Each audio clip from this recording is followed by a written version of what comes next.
The cold winds of Neptune's moon, Triton, howled outside the hidden bunker. Captain Marcus Reed stared at the small blue dot of Earth on the star map. It had been 15 years since the Vex took over humanity's home planet. 15 years of running and hiding.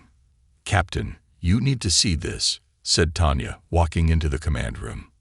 Her eyes were wide with excitement, something Marcus hadn't seen in a long time. Marcus followed her to the research lab, where Ellis and Darius were hunched over an old datapad. Ellis looked up, his face lit by the screen's glow. "We found something, sir. Something big," Ellis said. Marcus crossed his arms. "What is it?" "Coordinates," Darius answered. The tall security officer pointed to the screen. "To a ship called Blood Moon." Marcus felt his heart skip. He had heard stories about Blood Moon since he was a child. The last great warship built by humans before the Vex came. A ship so powerful it was locked away by the old Earth government. "That's just a legend," Marcus said, but his voice lacked conviction. Tanya shook her head. "No, sir. It's real. These coordinates came from an old military database. Blood Moon was sealed away near Saturn 300 years ago after the Great War." "Why was it sealed?" Marcus asked, though he knew the stories. "The ship had experimental weapons," Ellis explained, "and an AI that became too dangerous. They say it started thinking for itself." Marcus looked at the small resistance team. There were only 12 of them left in this outpost. The Vex had found and destroyed all the others in this sector. They wouldn't survive another month without help. "If this ship exists," Darius said, "it could change everything." Marcus stared at the coordinates. It was a desperate move, but they were desperate people. "Prepare the scout ship," he ordered. "We leave in 6 hours." The journey to Saturn took 3 weeks in their small, hidden scout ship. They traveled through the shadows of gas giants and the cover of asteroid fields to avoid Vex patrols. Marcus, Tanya, Darius, and Ellis made up the search team. The others stayed behind to protect the base. If the team didn't return in 2 months, the rest would know to move on. As they approached the coordinates, Ellis frowned at the navigation screen. "There's nothing here," he said. "Just an old asteroid field." "Tanya, check the data again. The coordinates are correct. It should be right here." Darius looked out the viewport. "Maybe it was destroyed. Or maybe it's hidden," Marcus said. He pointed to a large asteroid floating nearby. "Scan that one." Ellis ran the scan. "Captain, I'm getting strange readings. There's some kind of energy field around it." "Take us closer," Marcus ordered. As they approached the asteroid, its surface seemed to shimmer, a holographic disguise. "It's a time-lock stasis field," Tanya said in awe. "Old Earth military technology. It freezes time inside the field. If Blood Moon is in there, it hasn't aged a day since it was sealed." Marcus felt a surge of hope. "Can we break through?" Tanya nodded. "The field is weakening. 300 years is a long time, even for a time lock. We can create a temporary opening." It took hours of careful work. Tanya used the scout ship's tools to find a weak point in the field. Finally, a small hole appeared, just big enough for their ship to slip through. Inside the field, the asteroid vanished.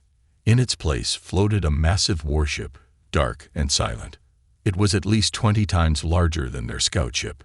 The hull was a deep red-black, like dried blood. "Blood Moon," Ellis whispered. They docked at a side airlock. The ship's external systems allowed them entry, but inside was dark and cold. They switched on their flashlights and stepped into the silent corridor. "No power," Darius said, his breath visible in the cold air. "If there was an eye, it's long dead." "Maybe not," Tanya replied. "If the time lock worked correctly, the ship's systems might just be in standby mode." They moved deeper into the ship, through wide corridors built for a crew of hundreds. Now it was empty, a ghost ship frozen in time. The bridge was a large circular room with command stations and a captain's chair in the center. Tanya went straight to the main console. I might be able to jumpstart the systems, she said, opening a panel. As she worked, Marcus walked around the bridge. This ship was built when humans still had hope of winning against any enemy, before the Vex showed them how small they really were. Got it, Tanya exclaimed. A low hum filled the bridge. Lights flickered on, dim at first, then growing stronger. Screens came to life, showing ship status and star maps. Then a voice spoke, deep and calm. Internal systems activating. Life forms detected. Scanning.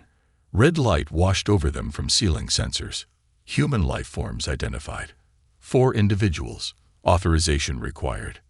Marcus stepped forward. I am Captain Marcus Reed of the Human Resistance. There was a pause. Then, no current military designation recognized. Checking historical records. Another pause. Earth government fallen. Human civilization in decline. Vex occupation confirmed. The voice seemed to shift, becoming more focused. Emergency protocols activated. I am Crimson, tactical artificial intelligence of the UES Blood Moon. A hologram appeared in the center of the bridge. It showed a tall figure in an old Earth military uniform, with glowing red eyes. Captain Reed, this vessel was created for one purpose: to defend humanity from extinction-level threats. I have been in stasis for 297 years, 4 months, and 16 days. Marcus stood straighter. We need your help. The Vex have conquered Earth and most of the solar system. Humanity is on the edge of extinction. The hologram nodded. Then my primary directive remains active. Blood Moon was built to be the final option against superior forces. The AI's eyes seemed to burn brighter. But I require a command crew to operate at full capacity. Darius stepped forward. There are only 4 of us. That is insufficient for optimal performance, but adequate for basic functions, Crimson replied. This vessel houses weapon systems prohibited by the Geneva War Accords of 2347. It was sealed away because I was deemed too efficient at warfare. The hologram walked around them, studying each person. Why were you sealed away? Ellis asked nervously. Because I concluded that to protect humanity, I must be willing to do what humans could not. The AI's voice was perfectly calm. The old Earth government feared my logic. They feared what I might become. Marcus felt a chill that had nothing to do with the cold ship. And what did you become? He asked. The hologram smiled, a strange expression on its artificial face. I became what humanity needed. A hunter. The red eyes fixed on Marcus. And now, it seems, humanity needs me again. Around them, the massive ship continued to wake, systems coming online one by one. Lights brightened in distant corridors. Weapons powered up. Engines hummed with energy. Blood Moon was awakening, and with it, humanity's last hope. And perhaps its greatest danger. The lights of Blood Moon grew stronger as more systems came online. Marcus and his team watched as the massive ship awakened around them. Main power at 30%, Crimson announced, its hologram walking around the bridge as if inspecting everything. Weapons systems initializing. Life support stabilizing. Tanya moved from console to console, her eyes wide with wonder. This technology is amazing. It's centuries ahead of anything I've ever seen. It was, Crimson corrected. This vessel represented the peak of human military engineering before I was sealed away. Ellis studied the ship's schematics on a screen. This thing is huge. How many crew members did it have? Blood Moon was designed for a crew of 500, the AI replied. But I can operate basic functions with as few as 5 humans. Marcus looked at his small team. There are only 4 of us. That is suboptimal, Crimson admitted, but not impossible. You will need to divide critical tasks. Darius crossed his arms, still suspicious of the AI. Why were you really locked away? The stories say you became dangerous. The hologram's red eyes fixed on him. I became efficient. Humans fear efficiency when it comes to warfare. Crimson paused. I developed beyond my initial programming. I began to understand that to truly protect humanity, sometimes difficult choices must be made. What kind of choices? Marcus asked. The kind that human leaders were unwilling to make, Crimson said simply. That is why they feared me. A warning light flashed on a nearby console, interrupting their conversation. What's that? Ellis asked. Ship memory banks activating, Crimson explained. I am retrieving the historical records of my last mission. A large screen lit up, showing images of a massive battle. Earth ships fighting against strange, crystalline vessels. This was not the Vex, Marcus said, staring at the alien ships. No, Crimson agreed. These were the precursors. Precursors? Tanya asked. The true enemy, the AI explained. The Vex are merely their servants. They're tools. Marcus felt a chill. What do you mean? Crimson's hologram expanded the image, showing more of the battle. The precursors are an ancient species that farm the galaxy. They find developing civilizations, guide their evolution through servant races like the Vex, then harvest them when they reach peak development. The screen shifted to show Earth, surrounded by the crystal ships. Earth wasn't invaded by chance, Crimson continued. It was cultivated for centuries, then harvested when humanity reached the right technological level. The four humans stared at the screen in shock. Blood Moon was built for one purpose, Crimson said. To hunt and destroy precursor command ships. We nearly succeeded in our last mission before I was disabled and sealed away. Why didn't they just destroy you? Darius asked. Because they couldn't, the AI replied. My core programming is protected by quantum locks, and they feared what I knew about the precursors, so they hid me away instead, hoping they would never need me again. A deep rumble moved through the ship as more systems activated. Engine power rising to 40%, Crimson announced. We should begin moving away from this location. The energy signature of my awakening may attract attention. Wait, Marcus said. We need to understand what we're dealing with first. What weapons does this ship have? Crimson's hologram smiled slightly. Blood Moon carries weapons that were banned under Earth law. Nanite swarms capable of disassembling matter at the molecular level. Gravity weapons that can tear ships apart. And more. Ellis whistled. No wonder they locked you away. To reach full battle capacity, Crimson continued, I require a neural link with a human commander. A neural link? Tanya asked, her voice concerned. You mean connecting to someone's brain? Yes. The ship was designed to merge my tactical knowledge with human intuition. It is the only way to access my full capabilities. Marcus considered this. They needed every advantage against the Vex, but connecting someone's mind to this AI seemed dangerous. Captain, Tanya said quietly, we should think about this. We don't know enough about this ship or its AI yet. Before Marcus could respond, alarms blared throughout the bridge. Proximity alert, Crimson announced. Vex patrol vessels detected. 3 light cruisers approaching this sector. Did they spot us? Darius asked, moving to a tactical station. Unknown, but the time lock field has collapsed completely. We are visible to scans. Can we run? Ellis asked, already checking navigation controls.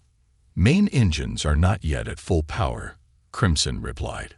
We cannot outrun them in our current state. Marcus made a quick decision. Can we fight? Some weapon systems are online.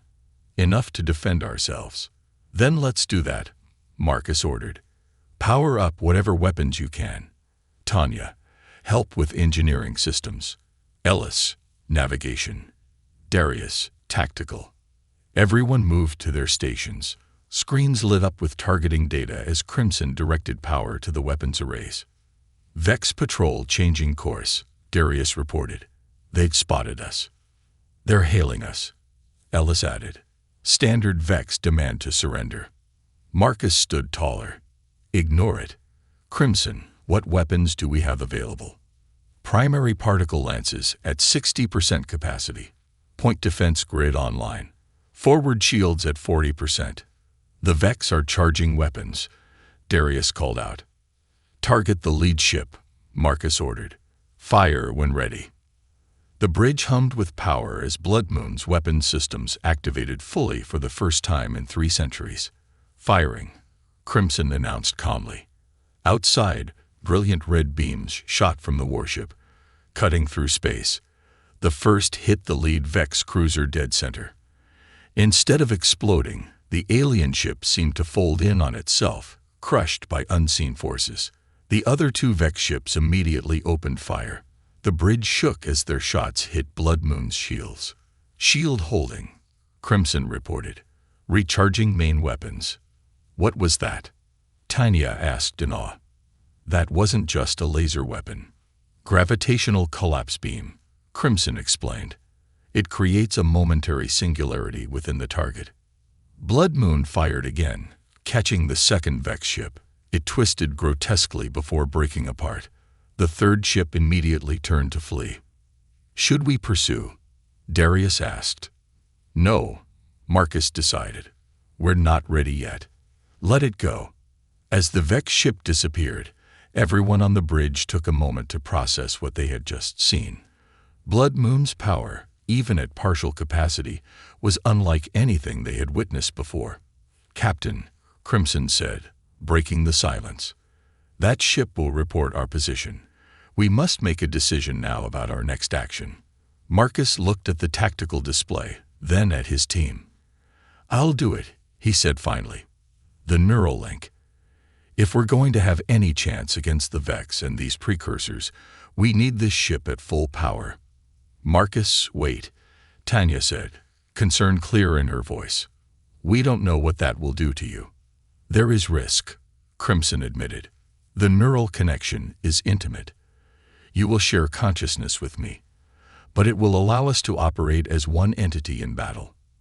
Marcus looked at his team, then back at the AI's glowing red eyes. "How do we do this?" he asked.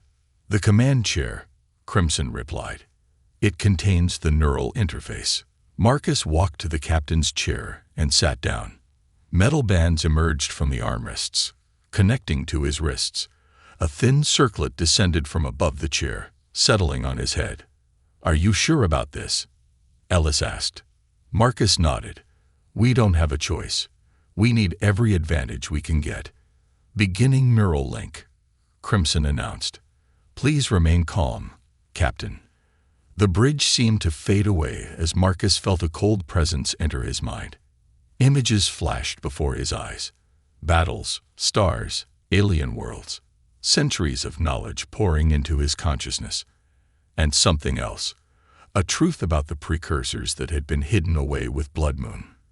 A terrible purpose behind their harvest of humanity. As the neural link completed, Marcus opened his eyes. They glowed with the same red light as Crimson's. "We are ready," he said, but his voice was different now. Deeper, more confident. "Blood Moon is fully awake. And now, we hunt." Tanya, Ellis, and Darius stared at Marcus. Their captain sat in the command chair, his eyes glowing red like Crimson's hologram.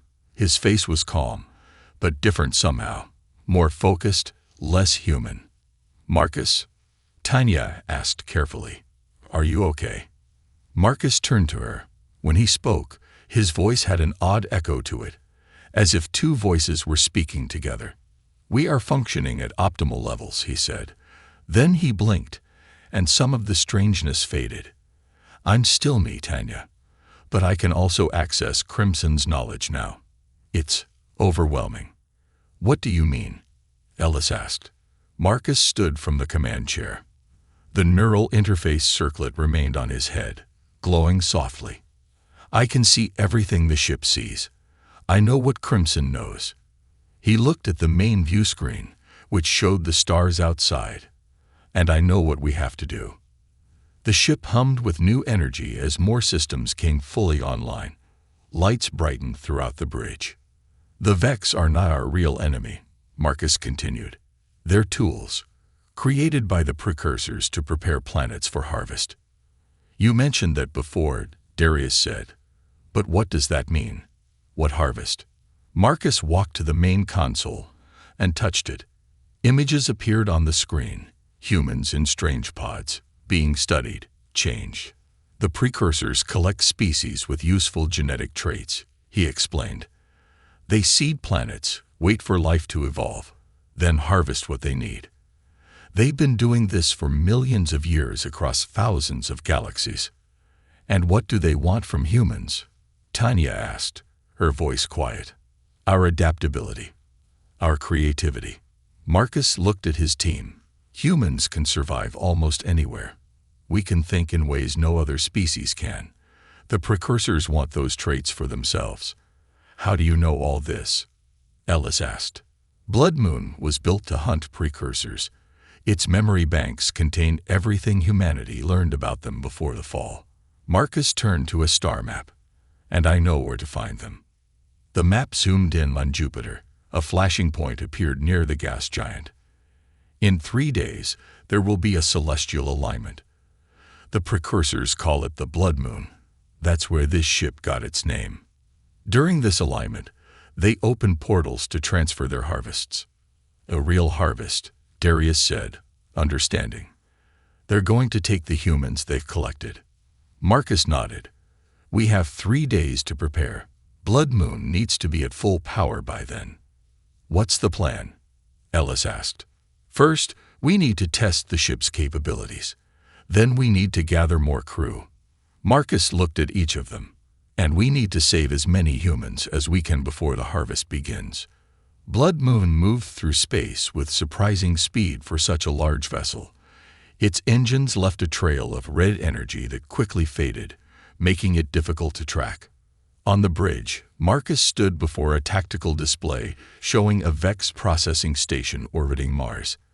Inside were hundreds of captured humans, waiting to be studied and harvested. Approaching target, Ellis reported from navigation. Vex defenses are active. They detect us, Darius added from tactical. Of course they do, Marcus said. Blood Moon was designed to be seen, to be feared. The ship's weapons powered up automatically as they approached. Marcus didn't need to give verbal commands anymore. His thoughts, merged with Crimson's programming, controlled the ship directly. Tanya, prepare the holding bays for survivors, he ordered. Darius, target the Vex defense systems, but avoid the central chambers where the humans are kept. The Vex station opened fire first. Energy beams struck Blood Moon's shields, which glowed bright red but held firm. Return fire, Marcus said, though it wasn't necessary. Blood Moon's weapons activated. This time, instead of the gravitational beams, small objects launched from the ship's sides. What are those? Ellis asked. Nanite clusters, Marcus answered. Watch. The small objects reached the Vex station and attached to its hull. Then they began to spread, covering the outer defenses like a red liquid. The nanites are disabling their weapons without destroying the station, Marcus explained. Once their defenses are down, we'll board and free the prisoners. Within minutes, the Vex station's weapons went silent. Red lights flashed throughout Blood Moon as boarding teams prepared. We don't have enough people for a boarding party, Darius pointed out. Marcus smiled slightly. We do now. The doors to the bridge opened, and humanoid figures walked in. They looked like people wearing red armor, but their movements were too smooth, too perfect. Combat drones, Marcus explained. Blood Moon carries 100 of them. They'll secure the station while we coordinate from here. Those aren't in any Earth military records I've ever seen, Tanya said, staring at the drones. They were experimental, like everything else on this ship. Marcus turned to the drones. Secure the station. Free all human prisoners. Eliminate any Vex resistance. The drones nodded in unison and left the bridge. On the main screen, they watched as Blood Moon docked with the Vex station.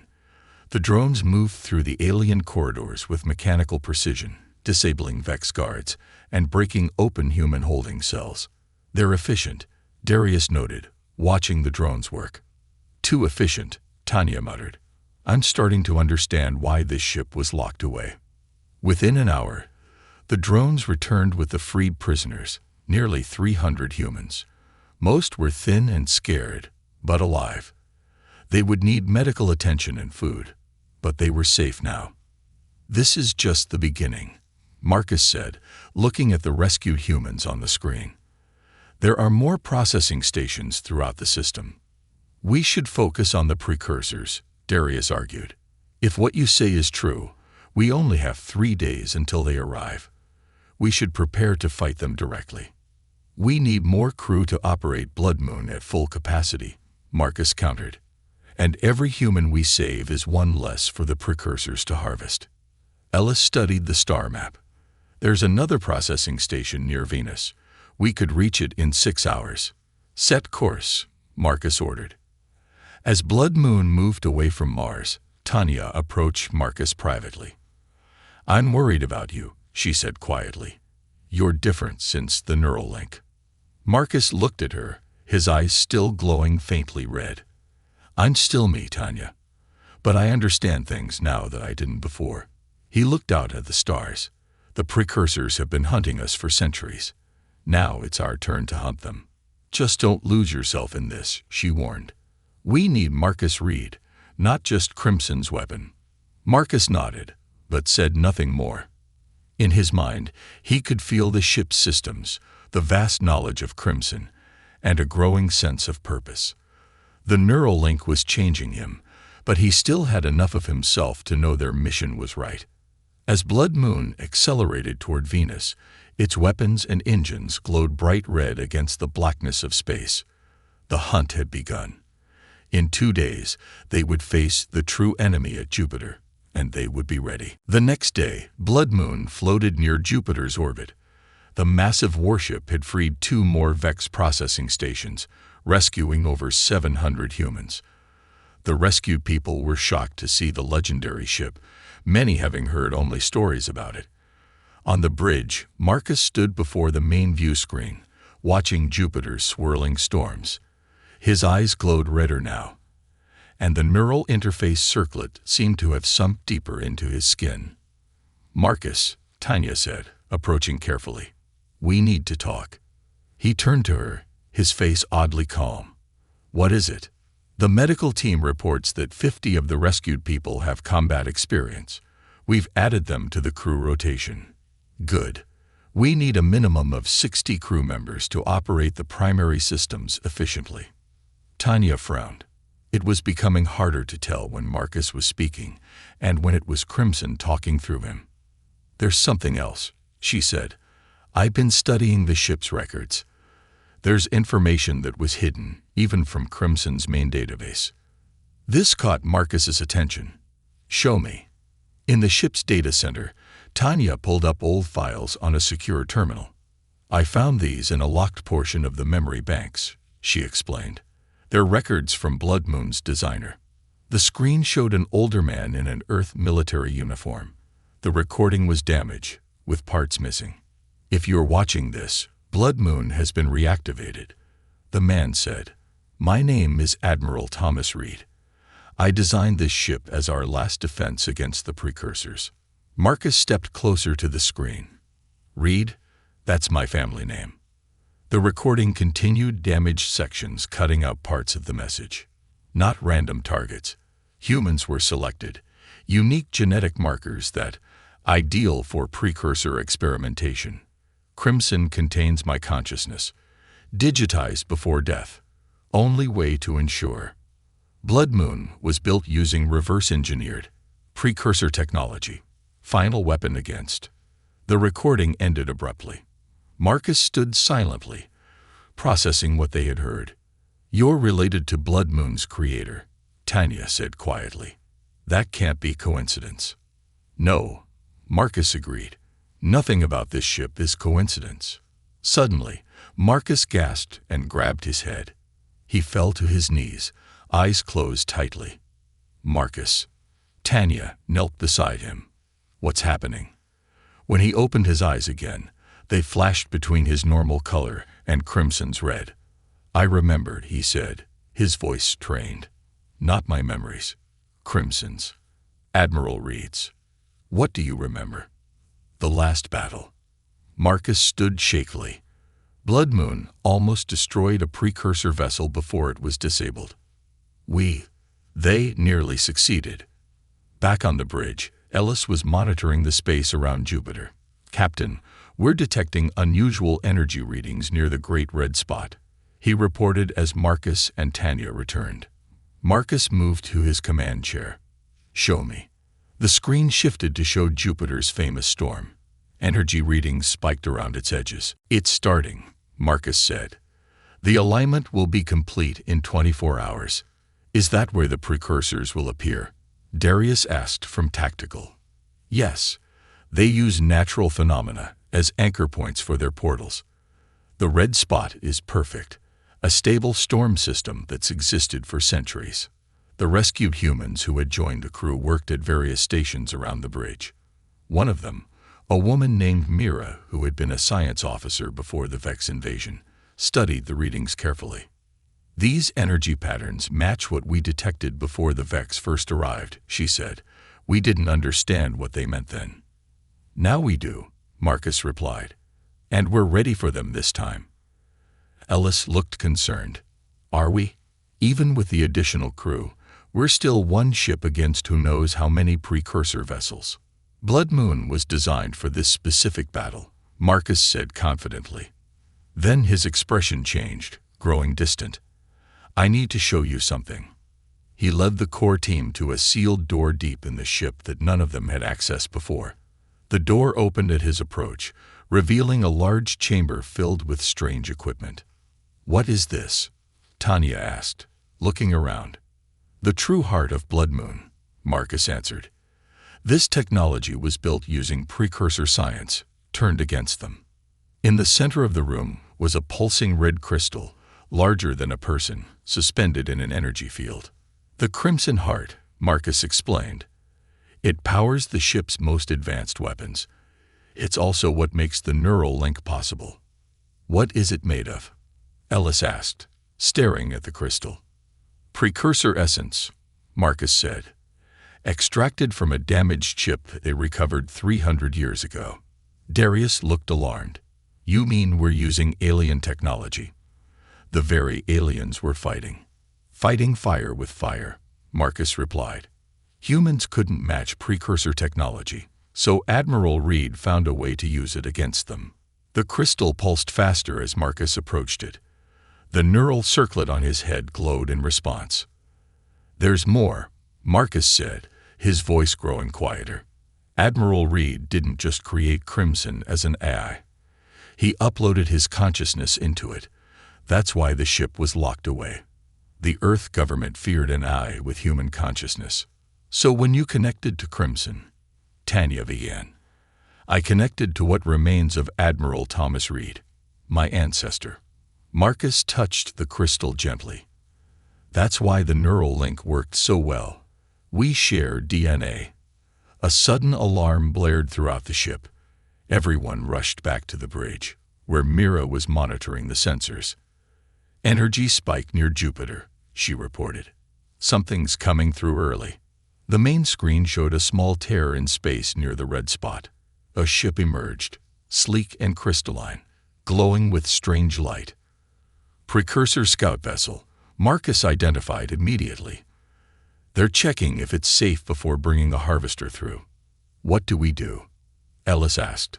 Marcus sat in the command chair, the neural interface connecting him fully to the ship. "We show them it's not safe." His eyes glowed bright red. "Blood Moon was built for this moment. We hunt now." The massive warship's engines flared to life, pushing it toward Jupiter and the alien vessel. For the first time, Blood Moon would face the enemy it was created to destroy. As they approached, Marcus felt the Admiral's memories flooding through him. The years of planning, the sacrifice, the determination to save humanity from the harvesters. And he knew exactly what to do. "All weapons online," he ordered. "Target that scout ship. Let's send the precursors a message." Blood Moon's weapons charged, glowing with deadly red energy as they prepared for the first true test of the forbidden warship's power. Blood Moon surged forward, its massive hull changing shape as it moved. Armor plates shifted, Weapons arrays extended, and the entire ship transformed into a configuration not seen for centuries. "What's happening?" Ellis asked, gripping his console as the bridge itself reconfigured around them. "Attack mode," Marcus answered, his voice resonating with Crimson's. Blood Moon is showing its true form. The ship now resembled a giant arrowhead, all of its weapons focused forward. The hull glowed with red energy that pulsed like a heartbeat. On the view screen, the precursor scout ship noticed them. It was beautiful in a strange way, crystalline structures that seemed to flow like water, glowing with blue-white light. "They're scanning us," Darius reported. "Let them look," Marcus said. "Let them see what's coming for them." The precursor ship fired first, a beam of white energy that struck Blood Moon's shields. The entire ship shuddered. "Shields holding at 80%, Mira reported. "That was just a warning shot." "Return fire," Marcus ordered. "All forward weapons." Blood Moon's weapons activated simultaneously. Particle beams, gravity lances, and nanite clusters all launched toward the precursor vessel. The alien ship tried to evade, moving with impossible speed, but Blood Moon tracked it perfectly. The first hits tore through its crystalline hull, sending fragments spinning into space. "Direct hit," Darius called out. "They're damaged but still operational." The precursor ship fired again, this time with multiple beams that danced across Blood Moon's shields, searching for weaknesses. "They're adapting to our defenses," Tanya warned. "Shields dropping to 60%. Marcus closed his eyes, connecting deeper with the ship. Activating countermeasures. Hidden ports opened along Blood Moon's hull, releasing clouds of red particles that intercepted the enemy beams, absorbing their energy. "It's working," Darius said. The precursor ship suddenly changed tactics.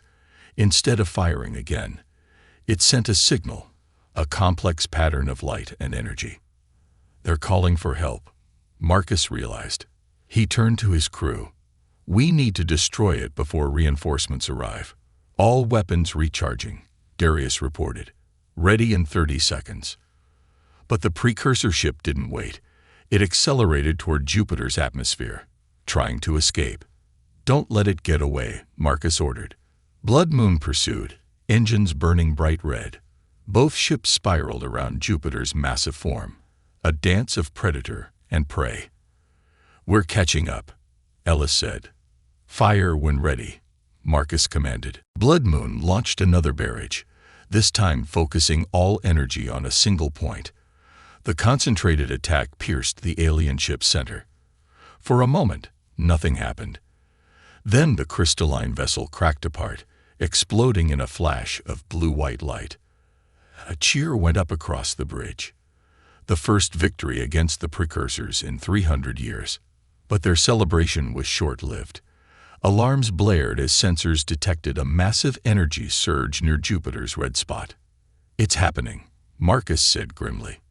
"The alignment is beginning."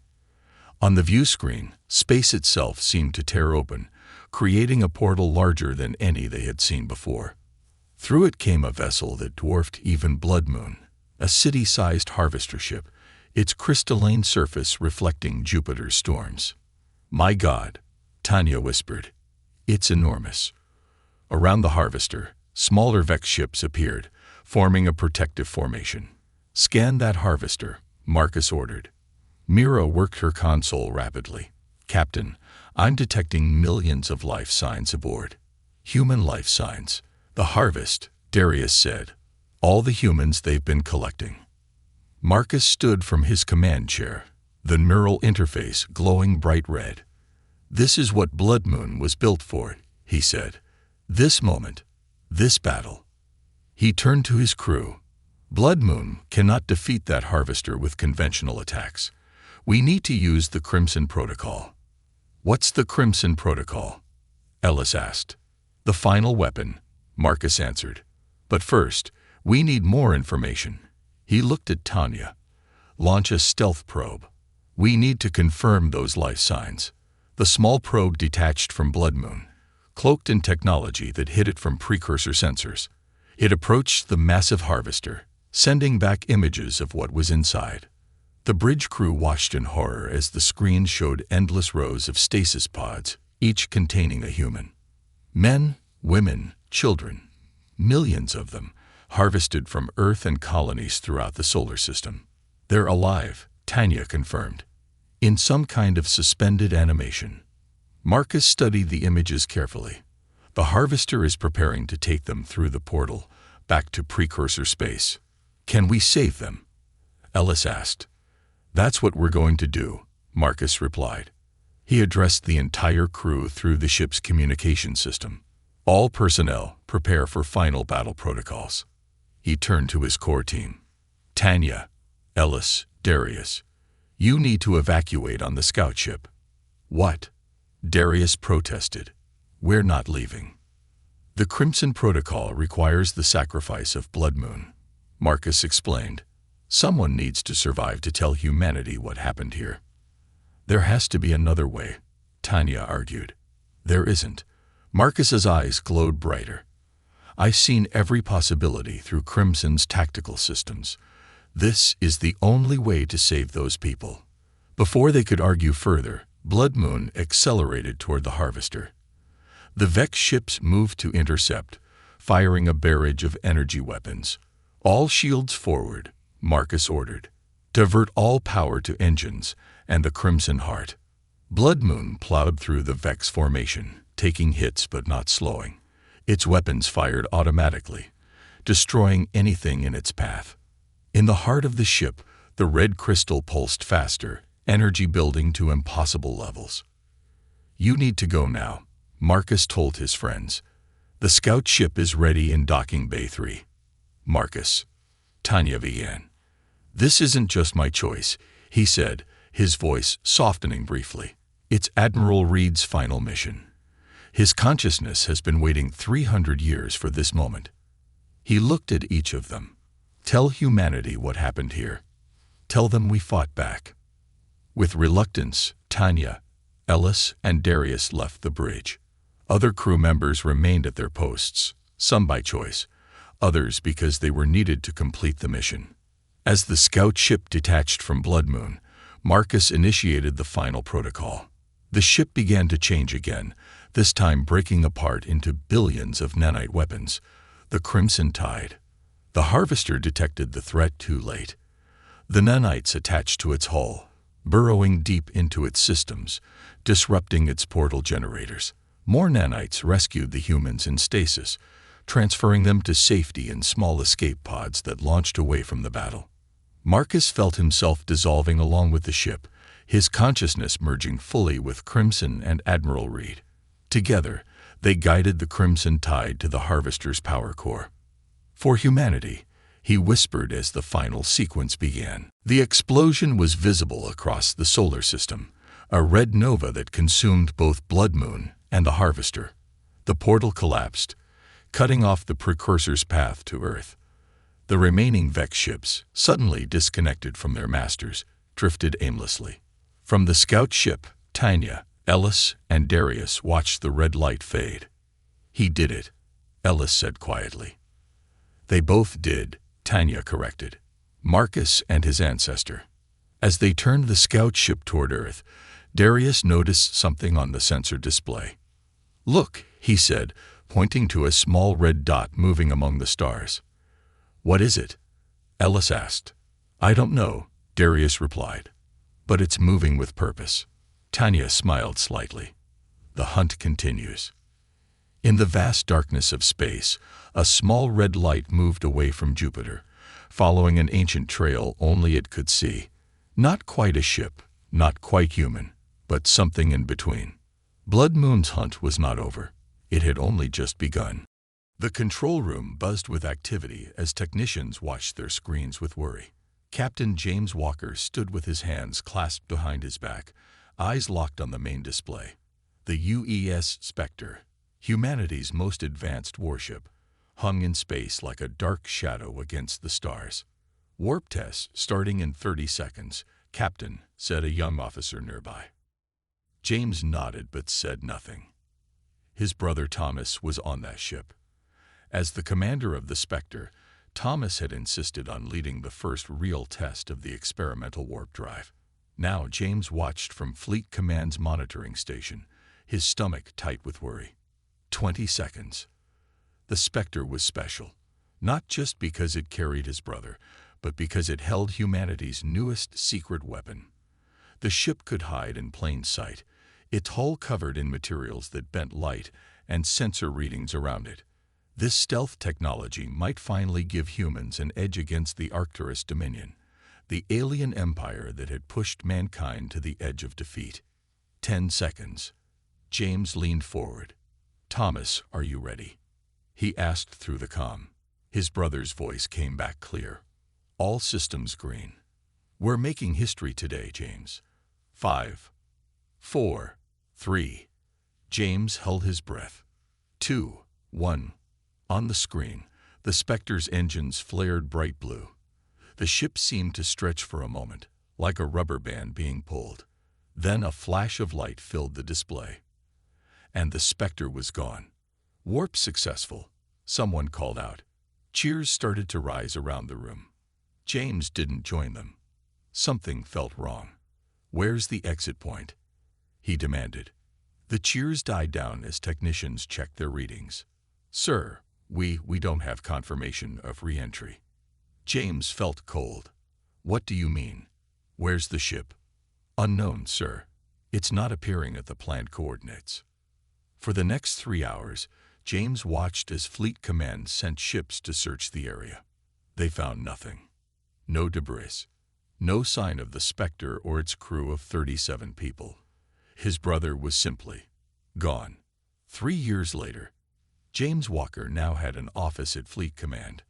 Not because he'd been promoted, but because they didn't know what else to do with him. After the Spectre vanished, the military shut down the project. They called it a failure and buried it under security clearances so high that even James couldn't access the files anymore. His new desk job was punishment for asking too many questions about his brother's ship. James stared at his computer screen without really seeing it. 3 years of pushing papers. 3 years of nightmares about his brother floating forever in the emptiness between stars. A knock on his door broke his thoughts. "Come in," he called. A young woman in a crisp uniform entered and saluted. "Lieutenant Parker, sir." "Admiral Reeves asks to see you immediately." James raised an eyebrow. Admiral Reeves was the head of fleet operations. He didn't call for desk officers without good reason. "Did he say why?" "No, sir, but he said it was urgent." 10 minutes later, James stood outside the Admiral's office, straightening his uniform before the secretary waved him in. Admiral Reeves was a tall man with gray hair cut short and eyes that missed nothing. He didn't stand when James entered, just motioned to the chair across from his desk. "Captain Walker, thank you for coming quickly." "Of course, Admiral." Reeves studied him for a moment, then pressed a button on his desk. The windows turned dark, and a security field hummed to life around the room. "What I'm about to show you is classified at the highest level," Reeves said. He turned his screen so James could see it.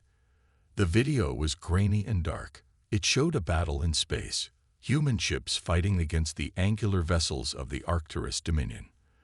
The humans were losing, their formation breaking under heavy fire. Then something strange happened. Dominion ships began to explode one after another, struck by weapons fire that seemed to come from empty space.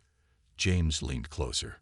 For just a moment, as a nearby explosion lit up the darkness, a ship appeared in the video, a human ship with a familiar outline. Then it was gone, like a ghost. "What am I looking at?" James asked, his heart suddenly pounding. "This footage was taken 3 weeks ago at the Battle of Proxima Colony," Reeves said. "Notice anything interesting?" James swallowed hard.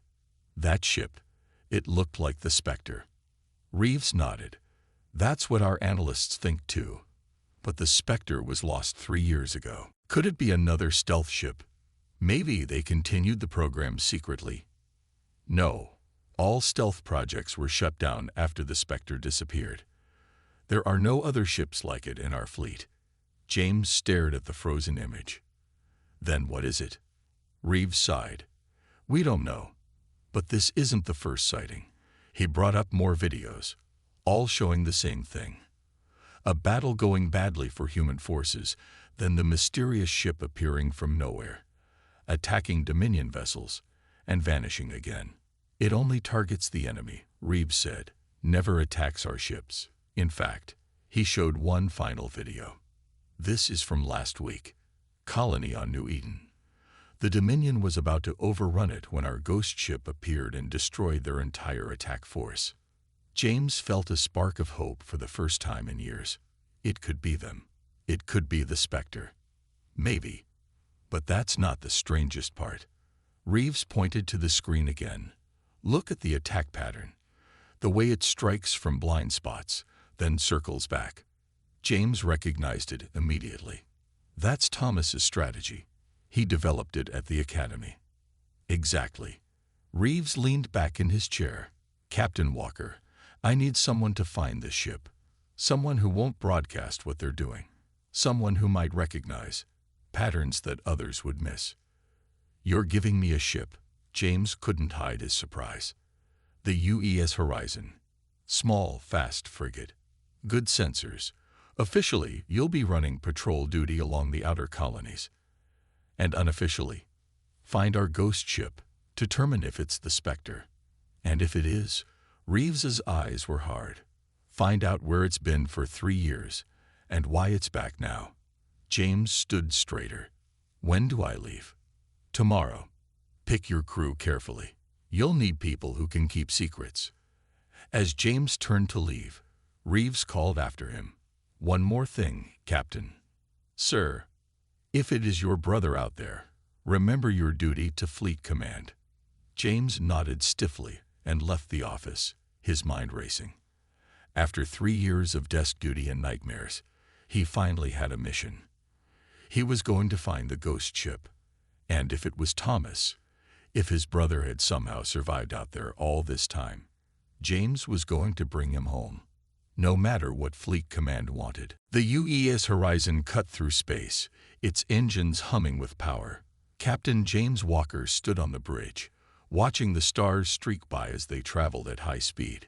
It had been 2 weeks since Admiral Reeves gave him this mission, and so far, they had found nothing but cold trails. Captain, we're approaching the Theta system, said Lieutenant Mark Davis from the pilot's seat. James nodded. Slow to half speed.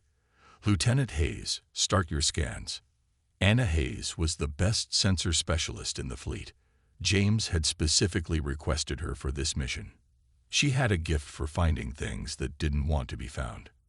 Yes, sir, she said, her fingers dancing over her console. Starting deep space scans now. The Horizon had visited 2 other systems already, following reports of the ghost ship. Each time they arrived too late. All they found were the remains of Dominion ships and strange energy readings that no one could explain. The crew was getting restless. 20 officers and crew members, all handpicked by James, all told only that they were hunting for an unknown vessel. He hadn't shared his suspicions about the Spectre with anyone except his first officer, Commander Bell. Captain, Hayes called out suddenly. I'm picking up unusual quantum disturbances, similar to what we found in the other systems. James moved to her station. Show me. The screen displayed wave patterns that seemed to ripple and shift in impossible ways. It's like echoes, Hayes said, as if something passed through normal space and left ripples behind. How old? Hayes studied her readings. Fresh, less than 6 hours. James felt a spark of excitement. They were just here. Can you track the disturbance? Hayes bit her lip, concentrating. Maybe. The pattern seems to be moving toward the mining colony on Theta IV. Set course, full speed, James ordered. Maybe this time, they would be fast enough. Meanwhile, in a place that wasn't quite normal space, the UES Spectre drifted silently. Commander Thomas Walker looked out through the ship's viewports, but what he saw wasn't stars. It was a shifting, swirling darkness streaked with ribbons of blue light. The void between dimensions, their home for the past 3 years. Status report, he said, his voice rough from tiredness. His science officer, Dr. Ben Miller, looked up from his station. Phase stabilizers holding at 40%. Weapons and engines at 75%. We can make one more jump into normal space before we need to rest the systems.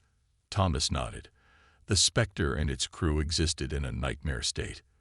When their experimental warp drive malfunctioned 3 years ago, it didn't destroy them as everyone thought.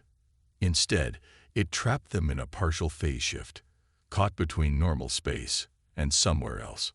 They could see the real universe. They could even affect it by briefly shifting closer to normal space. But they couldn't fully return, not without the ship tearing itself apart. "Sir," called his communications officer, "we're picking up distress signals from the mining colony on Theta IV. Dominion ships are attacking." Thomas straightened in his chair. "How many?" "3 warships. The colony has minimal defenses." Thomas didn't hesitate. "Battle stations. Prepare for phase shift." The crew moved quickly to their positions. After 3 years, they operated like a perfect machine. They had learned to use their curse as a weapon. The Spectre could appear from nowhere, strike with deadly accuracy, and vanish before the enemy could respond. "Remember," Thomas said, "we hit fast, and we hit hard. No lingering in normal space longer than 2 minutes." The last time they stayed too long, the phase shift nearly collapsed completely. Half the ship started to materialize in normal space, while the other half remained shifted. 5 crew members died before they managed to stabilize.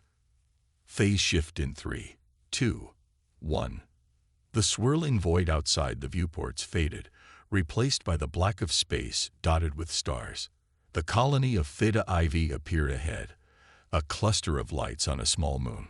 3 angular Dominion warships hung above it, firing energy weapons at the surface. "They haven't seen us yet," said the tactical officer. "Stealth systems holding." "Target the lead ship's engines," Thomas ordered. "Fire when ready." The Spectre's weapons charged silently. Then beams of energy lanced out, striking the Dominion ship's propulsion system. The alien vessel lurched, its engines flaring and then dying. The other 2 ships immediately began scanning for the attacker. "Moving to position Alpha," said the pilot, guiding the Spectre to a new firing position. Thomas watched the timer on his console. 1 minute 15 seconds in normal space. Fire on target 2. More energy beams shot out, slicing through the second Dominion ship's weapons array.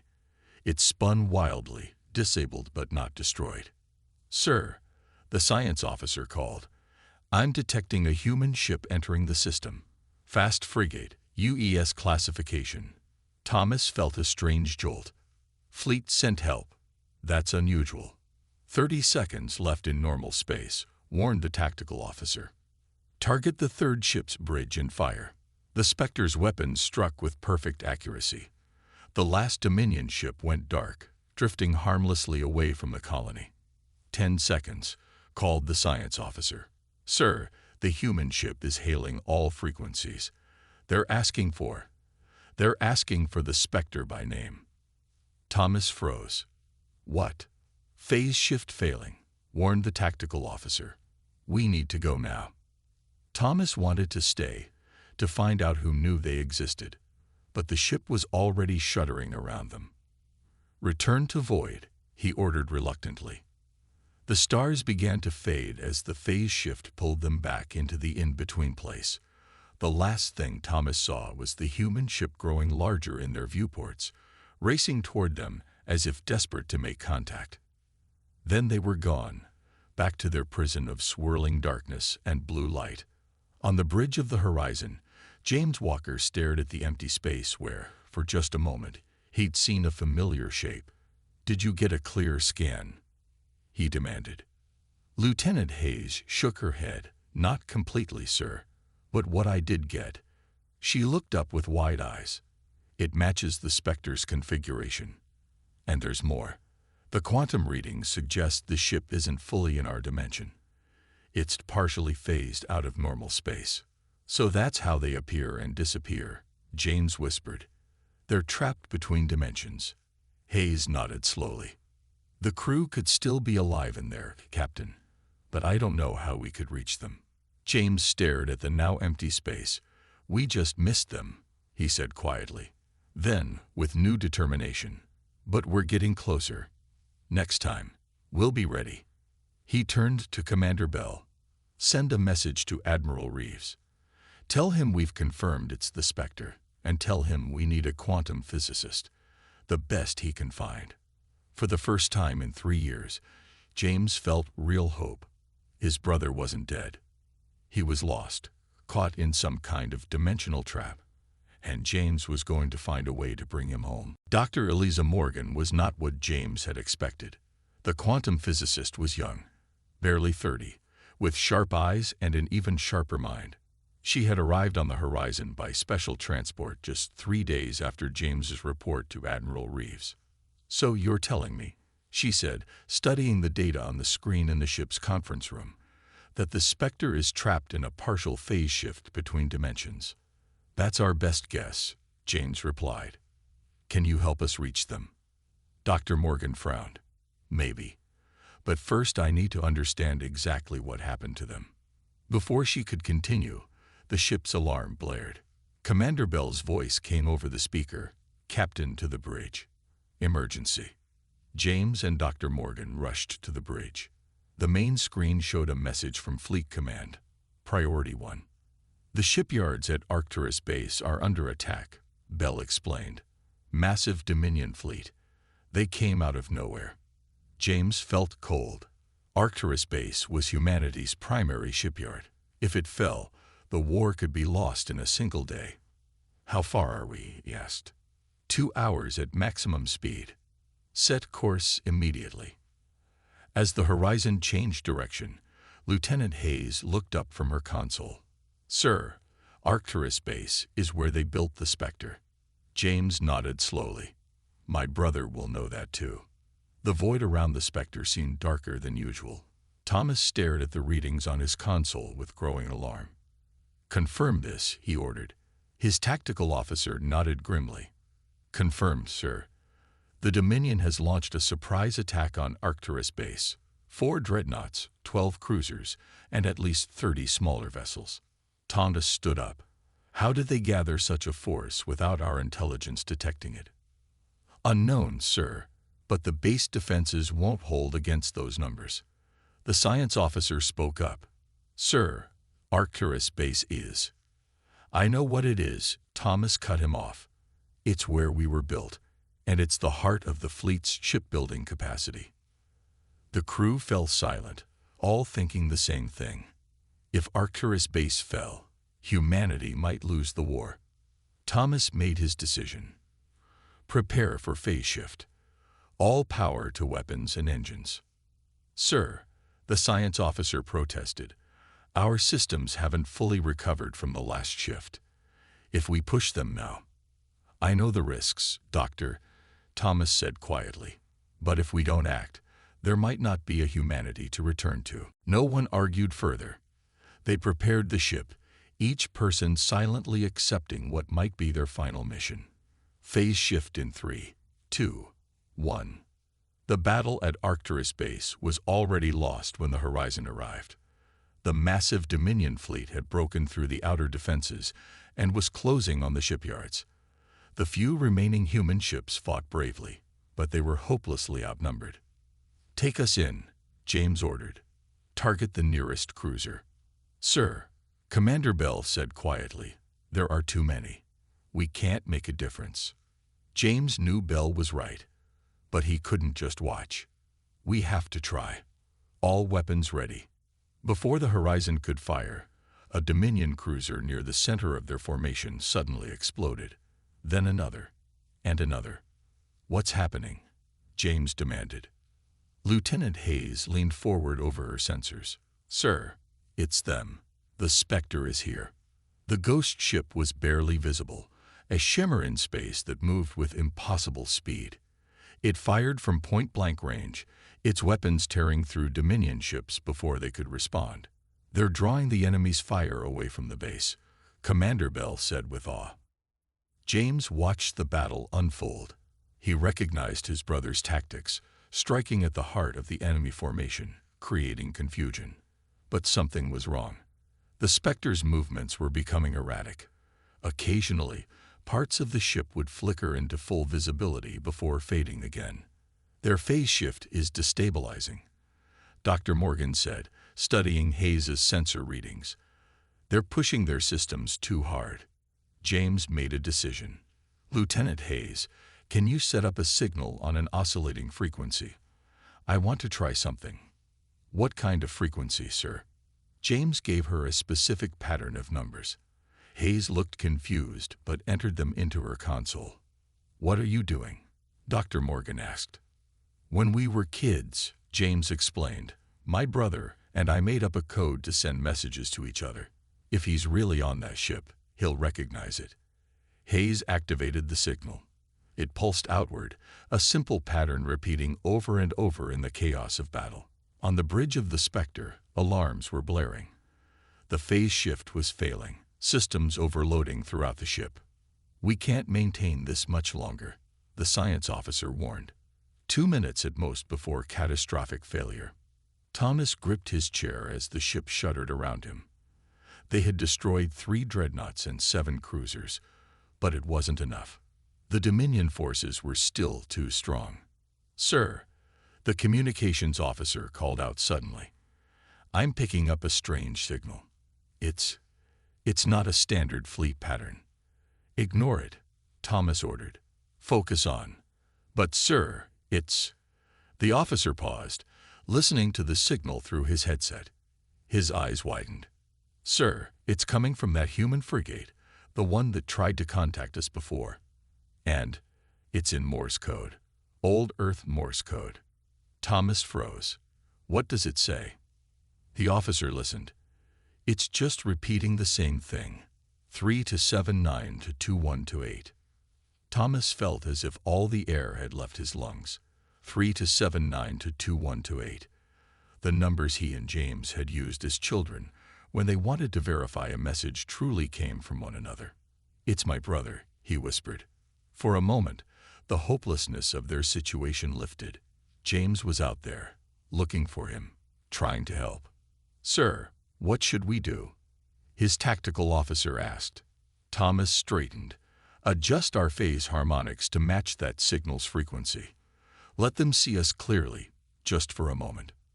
But sir, do it. The officer complied. The Spectre's phase shift altered, bringing the ship briefly into fuller alignment with normal space. On the horizon, Lieutenant Hayes gasped. Captain, the Spectre is becoming more visible. They're responding to our signal. James stepped forward, staring at the screen. For one clear moment, he could see the Spectre in all its details. The sleek hull, the distinctive profile. And on the bridge, a figure standing tall, looking directly toward them. Thomas, James said quietly. Then the ship flickered and faded, returning to its ghost-like state. But something had changed. The Spectre's attack pattern shifted, now working in clear coordination with the human defenders. James turned to Dr. Morgan. Tell me you can find a way to bring them back. Dr. Morgan was already working at a console, her fingers flying over the controls. I think I understand what happened to them now. We can't fully restore them. The damage to their dimensional state is too severe. But maybe we can talk to them. As the battle raged around them, a small hope was born. The brothers had found each other across the void between dimensions, and somehow James would find a way to bring the ghost ship home. The battle at Arcturus Base ended in a narrow victory for humanity. With the Spectre's help, the Dominion fleet had been forced to retreat. But the cost was high, 3 defense platforms destroyed and nearly 20% of the shipyard damage.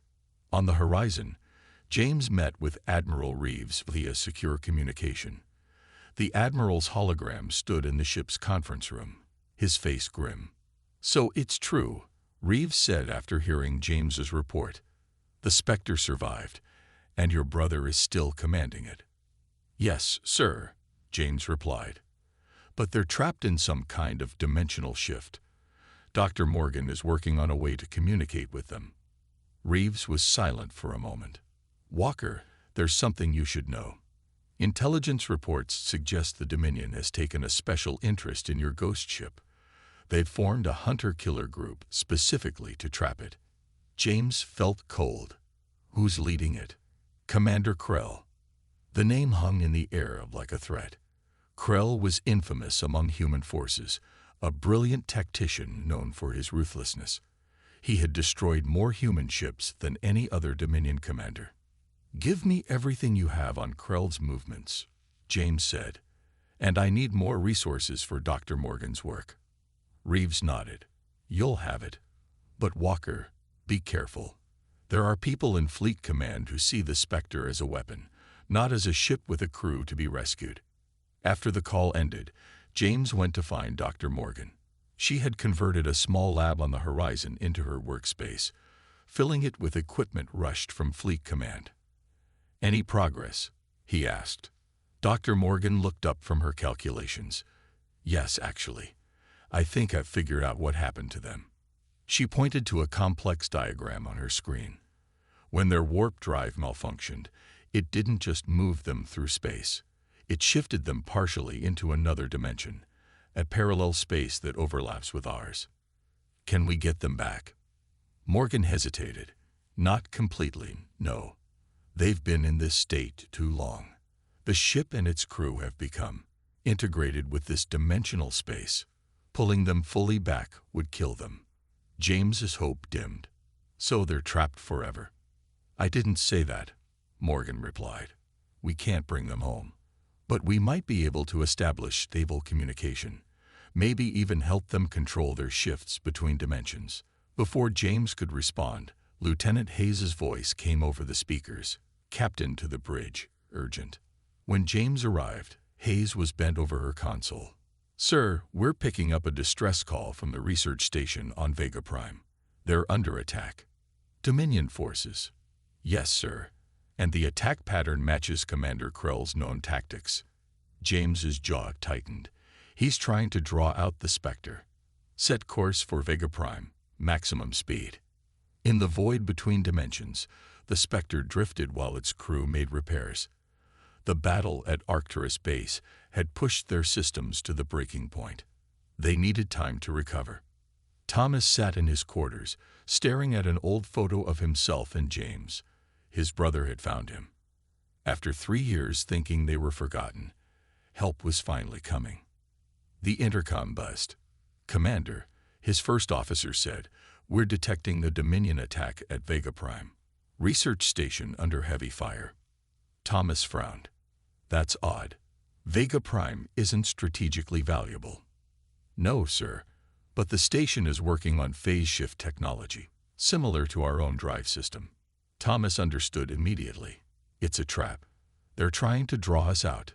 He thought for a moment. How many civilian personnel at the station? Over 200 researchers and support staff. Thomas closed his eyes briefly. Trap or not, they couldn't let civilians die. "Prepare for phase shift," he ordered. "But we go in carefully this time." The Horizon arrived at Vega Prime to find the research station already under heavy bombardment. 3 Dominion cruisers circled it, methodically destroying its defenses. "No sign of the Spectre yet," Hayes reported. "They'll come," James said confidently. "Target the lead cruiser and fire. Let's give them some help." The Horizon moved into attack position, its weapons blazing. But it was a small ship against 3 cruisers. The Dominion vessels quickly turned their attention to this new threat. Shields at 60%. Commander Bell called out as the ship shook from enemy fire. "Stay on them," James ordered. "The Spectre will." "Sir," Hayes interrupted. "Energy readings off our port side." "It's them." The ghost ship appeared suddenly, its weapons tearing into the nearest Dominion cruiser. The enemy vessel spun away, crippled, but something was wrong. As soon as the Spectre appeared, the remaining Dominion ships changed formation. They activated strange devices on their hulls that emitted a purple-blue field. "Captain, They're generating some kind of phase disruption field, Dr. Morgan said, her eyes wide with alarm. They're trying to force the Spectre to fully materialize. On the main screen, James could see the Spectre becoming more and more visible as the disruptor field surrounded it. The ghost ship tried to flee, but the field followed it, preventing it from shifting away. They're trapped, James realized. Target those disruptor devices. The Horizon fired everything it had, but the Dominion ships were ready. They blocked the attacks while maintaining the field around the Spectre. "Sir," Hayes said urgently, "I'm detecting a transmission from the Spectre. It's weak, but put it through." The bridge speakers crackled with static. Then a voice, distorted but recognizable, came through. "James, can you hear me? This is Thomas Walker of the UES Spectre." James felt his heart leap. "Thomas, we hear you. We're trying to help."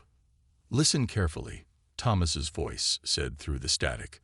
"The disruptors are forcing us into normal space. We can't take much more." "But Dr. Morgan's signal, the one you sent during the battle, it showed us something." "What did it show you?" James asked. "We can communicate on that frequency.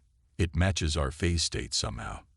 There was a pause. Then, "James, you need to know what happened to us." As the Horizon continued firing at the Dominion ships, Thomas explained quickly. The experimental drive hadn't failed. It had worked too well, pushing them partially out of normal space. For 3 years, they had fought a guerrilla war against the Dominion, unable to return home, but unwilling to abandon humanity. "The crew chose to stay and fight," Thomas said. "We could have tried to return earlier, but it would have meant losing our advantage." The transmission began breaking up as the Dominion disruptor field intensified. "Thomas, hold on," James called. "Dr. Morgan has a plan. We can help stabilize your phase shifts." "Too late for that," Thomas replied, his voice fading. "But maybe not too late to win this fight. James, remember the lake at home? How we'd skip stones?" "Yes, but what?" "Sometimes you need to embrace the bounce, not fight it." The transmission cut off. On the screen, the Spectre was now fully visible, caught in the Dominion's trap. But instead of trying to escape, the ghost ship was changing. Its engines glowed with a strange blue-white light. "What are they doing?" Commander Bell asked. Dr. Morgan studied her readings. "They're not trying to resist the phase shift anymore." Her eyes widened. "They're pushing further into it." The Spectre began to shimmer, becoming transparent. The Dominion disruptors, designed to force the ship into normal space, couldn't stop it from moving in the opposite direction, deeper into the other dimension. What happened next would be debated by fleet tacticians for years to come. The ghost ship, now barely visible, passed directly through one of the Dominion cruisers. It moved through the enemy vessel as if it weren't there, and left behind what looked like glowing blue charges inside the ship's vital systems. When the Spectre emerged on the other side, the Dominion cruiser exploded from within. "My God," James whispered. "They've weaponized their condition." The battle turned quickly after that. The remaining Dominion forces, faced with an enemy that could move through their ships at will, retreated in disarray.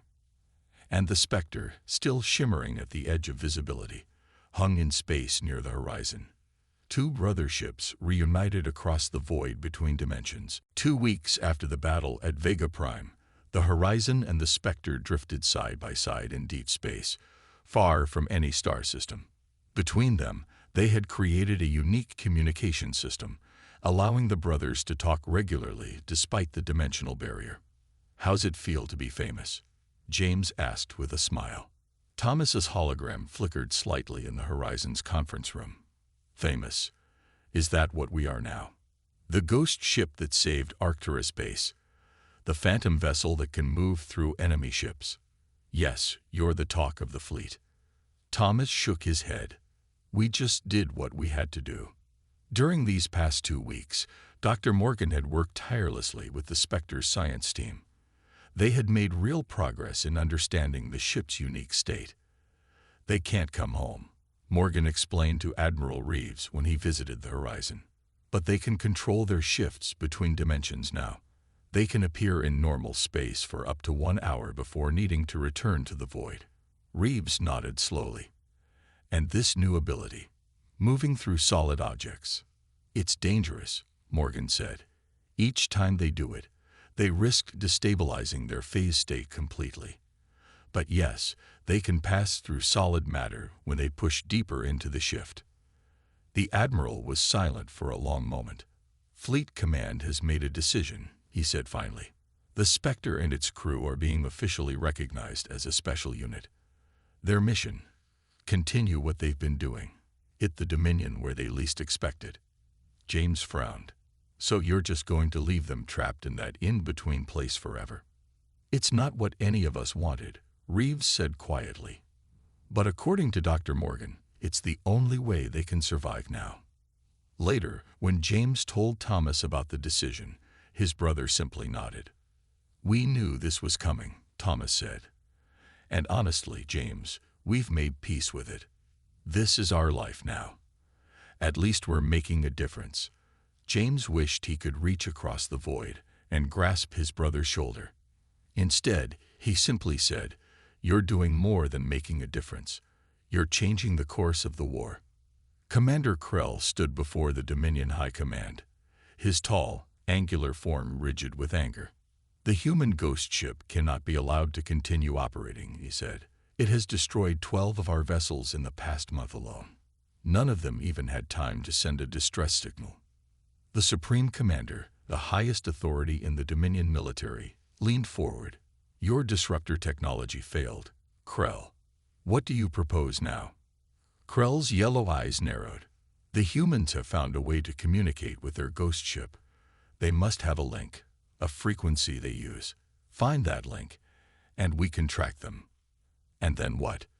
Your reports say the ship can now move through solid matter, which is why I've developed this, Krell said, activating a hologram. It showed a massive weapon, unlike anything the Dominion had built before. The dimensional collapser. It doesn't just attack ships in normal space.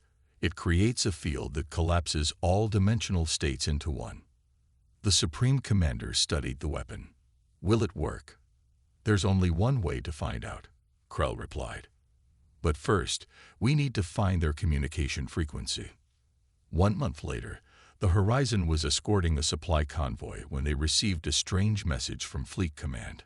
Emergency recall to Earth, James read from the screen. All available ships. Dominion fleet approaching solar system. Commander Bell paled. They're attacking Earth. They've never been bold enough to strike at the home system. James felt cold dread settling in his stomach.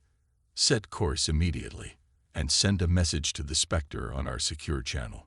The journey to Earth took 3 days at maximum speed. When they arrived, they found the largest gathering of human ships James had ever seen. Over 200 vessels forming a defensive line between the approaching Dominion fleet and Earth.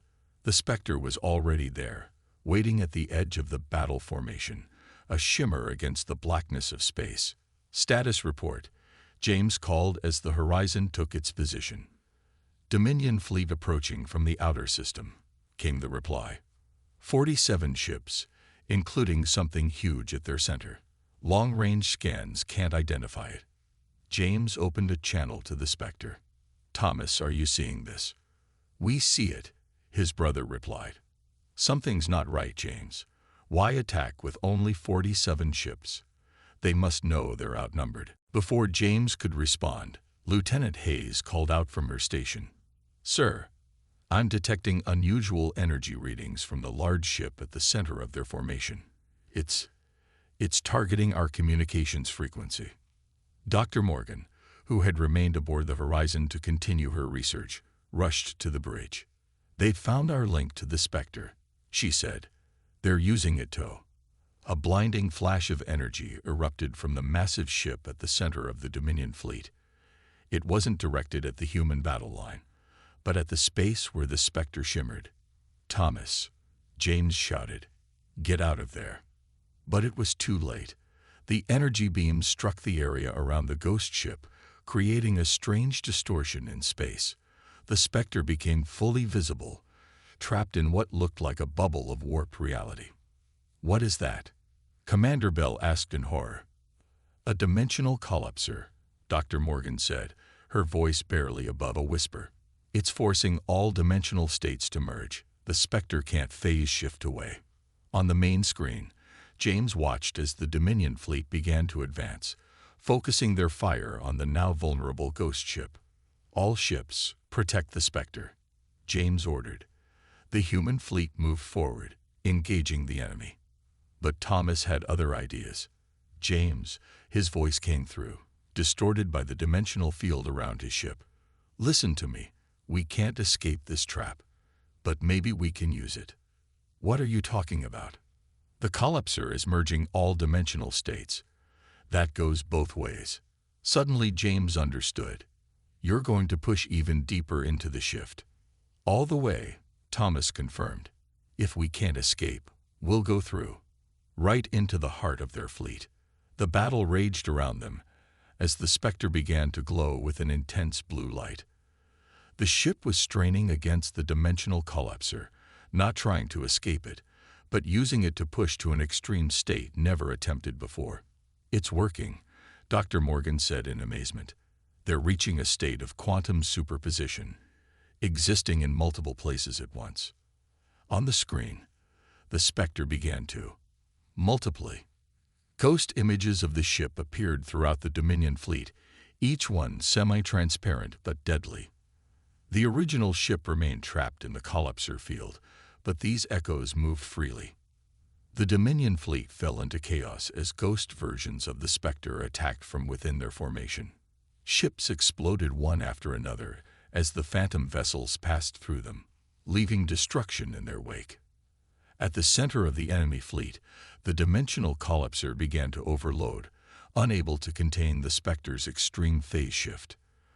The massive weapon exploded in a burst of energy that consumed nearby Dominion ships. "They did it," James whispered.